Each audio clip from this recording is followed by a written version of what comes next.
Before Salem became the center of America's witch trial history, Connecticut was already there. The state's very first accusation happened in the small town of Windsor. Tonight, your reporter Tracy McCain takes us to the heart of that community and into a dark, little-known chapter of our past. These ancient maps of Windsor help us step back in time.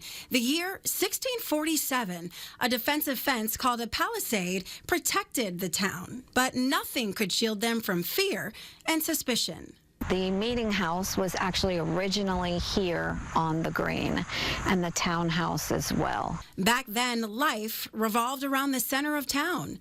Some of the first accusations for witchcraft in the colony of Connecticut took place here. Today, that same center where those first accusations took root is the town green. And that's where we met with historian and author Beth Caruso. They might have not even had stones. It was so early on. Her book, One with Windsor, tells the story of Alice Young, the first person executed for witchcraft in the American colonies.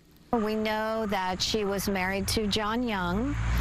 We know that she lived on Backer Road. The Youngs lived among prominent families, including the town's minister, Reverend John Warham. Alice Young happened to live right next door to a cluster of deaths. 4 children died during an influenza epidemic in 1647, thus making her a prime suspect. 2 of the minister's children got sick and died, along with others in the community. There were also children of noted people in government. And in a time when Puritan beliefs blamed the devil for unexplained deaths, Alice Young was targeted.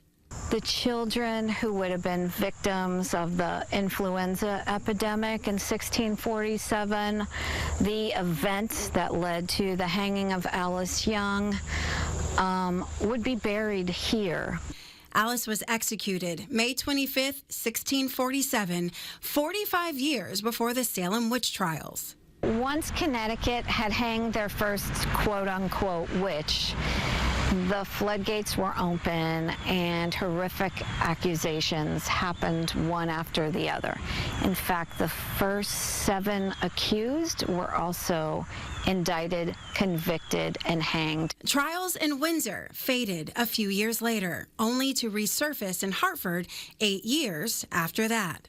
During that time, you had the Hartford witch panic. That's 30 whole years before Salem. Salem's cases have dominated history books. Those trials have really eclipsed the Connecticut trials. Overshadowed but not forgotten. On May 25th, 2023, Connecticut's legislature passed a resolution recognizing Alice Young and all of the state's witch trial victims. Your reporter in Windsor, Tracy McCain, Channel 3 Eyewitness News.